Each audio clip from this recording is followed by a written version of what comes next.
দেখছেন ধর্মযুদ্ধ 2024। আমরা নির্বাচন সংক্রান্ত সমস্ত তথ্য আপনাদের সামনে সকাল থেকে তুলে ধরছি।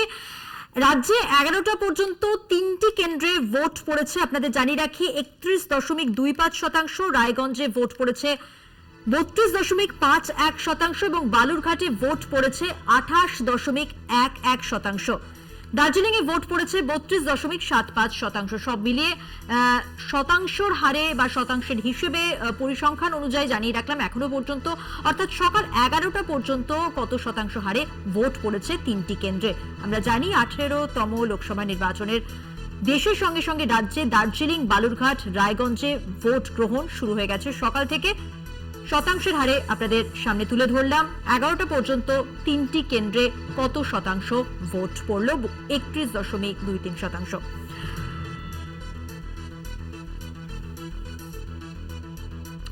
রাজ্যে 11টা পর্যন্ত 3টি কেন্দ্রে ভোট পড়ল 31.25%। রায়গঞ্জে ভোট পড়েছে 32.51%, বালুরঘাটে ভোট পড়েছে 28.11% আর দার্জিলিং এ ভোট পড়েছে 32.75%।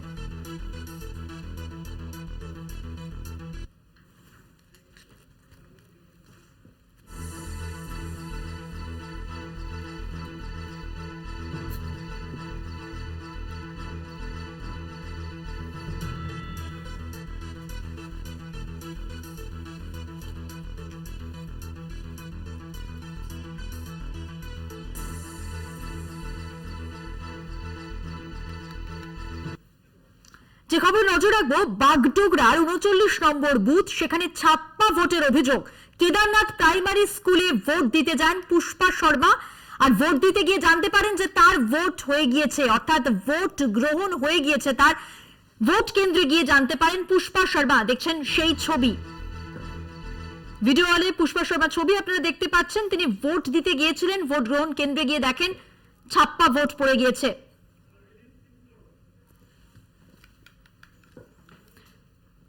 পুষ্পা শর্মা তিনি ভোট দিতে গিয়েছিলেন বাগডোগরার 39 নম্বর বুথে। ছাপ্পা ভোটের অভিযোগ আসছে। কেদারনাথ প্রাইমারি স্কুলে ভোট দিতে গিয়ে দেখেন যে ভোট দেওয়া হয়ে গিয়েছে। ঠিক কি অভিযোগ শুনবো। मेरा वोटर कार्ड हर चीज बैंक से लेकर सब जगह यही नाम से है, तो वो डुप्लीकेट वोटर कार्ड से मेरा दूसरा कुछ ना मतलब हो सकता है ना। ছাপ্পা ভোটের অভিযোগ আসছে। পুষ্পা শর্মার বক্তব্য আপনাদের শোনালাম। ভোট দিতে গেলেন এবং জানতে পারলেন তার ভোট হয়ে গিয়েছে। সব মিলিয়ে আবার আলোচনায় আসবো। মণিকাঞ্চন বাবু, আপনি 7 দফা 3 দফা যে সমস্ত প্রসঙ্গে ছিলেন বিরতিতে যাওয়ার আগে, মুখ্যমন্ত্রীর দাবি যে 7 দফা ভোটের প্রয়োজন ছিল না, আর সেই প্রসঙ্গে আপনি যেটা বলছিলেন, পাশাপাশি যে অভিযোগ আসছে ছাপ্পা ভোটের।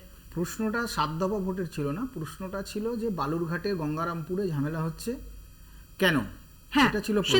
আমি যেটা বিষয় বলছি, দেখুন, বাংলার পক্ষে, বাঙালির পক্ষে 7 দফা ভোট হওয়াটা একটা লজ্জাজনক।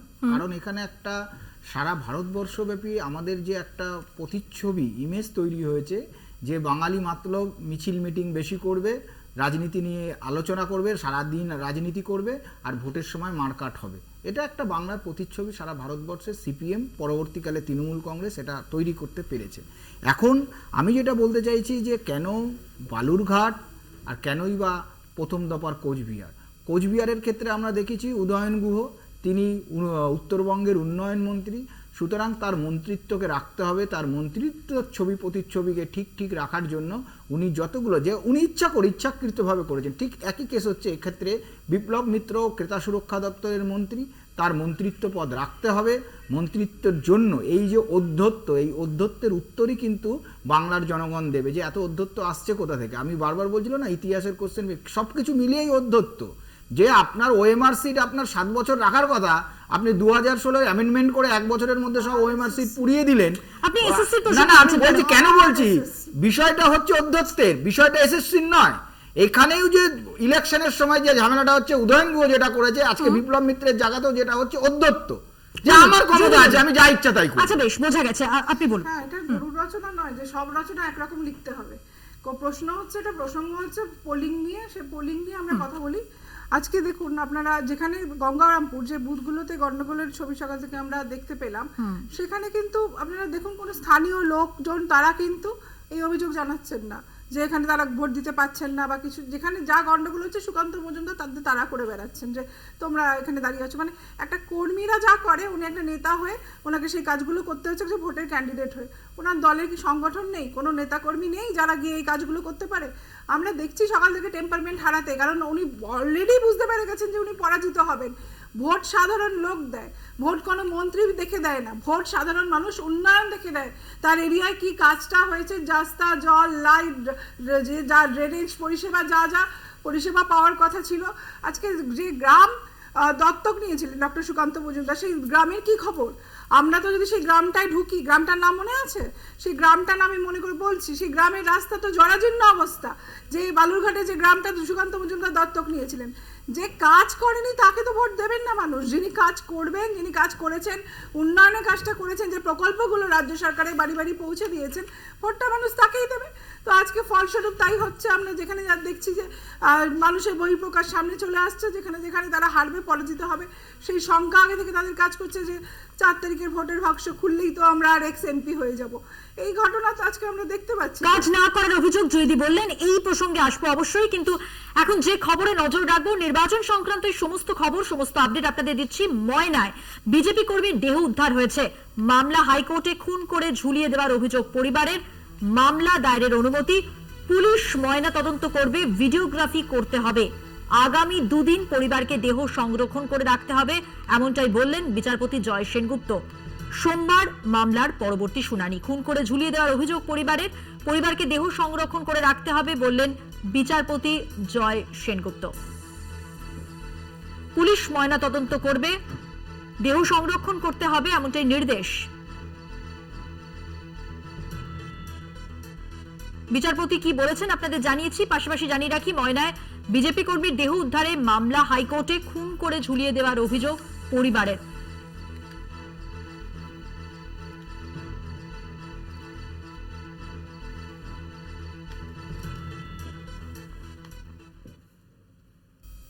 ময়নার যে খবরটি সামনে এলো, মণিকাঞ্চন বাবু কি বলবেন? সংগঠন, একটু আগে তৃণমূলের প্রতিনিধি বলছিলেন না আমাদের সংগঠন হয়েছে, বিজেপির সংগঠন কোথায়? তো সংগঠনের এফেক্ট যে কিভাবে বিরোধীদের সরাতে হবে। বালুরঘাট নিয়ে আমি আসছি, বালুরঘাট নিয়ে প্রশ্ন হচ্ছে, এটা একটু ছোট করে বলে দিন, আপনার প্রতিক্রিয়া জানতে চাইবো। না, আমার বিষয় যেটা হচ্ছে, এই যে সংগঠনের একটু আগে দেখলেন ফলস ভোট পড়ে গেছে, সংগঠনের এফেক্ট। এর আগেও আমরা 2019-এ দেখেছি বিভিন্ন জায়গায় বিজেপি কর্মীদের মেরে ঝুলিয়ে দিয়েছে, আর তার রেজাল্ট জনগণ বুঝিয়ে দিয়েছে। এইবারেও জনগণ বুঝিয়ে দেবে কিভাবে বিরোধীদের মারতে গেলে বিরোধীদের চেপে গলায় দড়ি দিয়ে তাদেরকে ঝুলিয়ে রাখতে হবে, তার এফেক্ট একটা লজ্জাজনক। আমি বারবার বলছিলাম না, কথা বলছিলেন বালুরঘাটে কতটা ভিত শক্ত করতে পেরেছে বিজেপি। সুকান্ত মজুমদার তার কাজের কথায় যদি আসি, আপনারা কি মনে করছেন, কি ব্যাখ্যা দেবেন? না, আমি সেটাই বলছি, আমি আসছি যে তৃণমূল কংগ্রেসের প্রতিনিধি খুব আমাকে অশিক্ষিত যাচ্ছে তাই বলে গেল। আমি বলছি বিষয় বালুরঘাটে আপনি আমাকে বলা, বিজেপিকে বলা, এখানে আমি বিজেপির প্রতিনিধি। হ্যাঁ, ঠিক আছে, আপনার সময় আমি ডিস্টার্ব করিনি। বালুরঘাটে জলজীবন প্রকল্পে 1,42,089টা ট্যাপ দেওয়া হয়েছে। স্বচ্ছ ভারতে 3,28,983টি টয়লেট তৈরি করা হয়েছে। আবাস যোজনায় 65,166টি বাড়ি তৈরি করা হয়েছে। সড়ক যোজনায় 418 কিলোমিটার বাড়ি তৈরি করে দেওয়া হয়েছে। কৌশল বিকাশ যোজনায় 11,213 জনকে ট্রেনিং দিয়ে চাকরির ব্যবস্থা করা হয়েছে শুধুমাত্র 2023-এ। অন্তোদয় যোজনায় 3,25,141 জনকে সাহায্য করা হয়েছে। এরকম ডিটেলস আমার কাছে আছে। তৃণমূল কংগ্রেস দিক যে আমরা বালুরঘাটের জন্য এই করেছি, শুধু এদের কথায় বলা। লক্ষ্মীর ভান্ডার দিয়েছি, কতজনকে লক্ষ্মীর ভান্ডার দিয়েছো বালুরঘাটে? তথ্য আছে? নেই। বালুরঘাটের সুকান্ত দা কোন গ্রাম নিয়েছে, তার গ্রামের ডিটেলস কোথায়? নেই। শুধুমাত্র ভাববাচ্চে কথাবার্তা বলে মানুষকে কোন বারবার বলছিল না বালুরঘাটের মানুষ বিজেপিকে কেন ভোট দেবে, এক কথায় যদি জিজ্ঞেস করা। আমি তো এক কথা বলেছি, আমরা উন্নয়ন করেছি তাই জন্য দিয়েছে। আরো ডেটা আছে বালুরঘাটে, শুধু বালুরঘাটের জন্য আমরা বিভিন্ন রেল লাইন প্রকল্প 4,000, উত্তরবঙ্গে 4,000 কোটির উন্নয়ন প্রকল্প ছিল, সেটা 14,000 কোটি টাকা হয়েছে।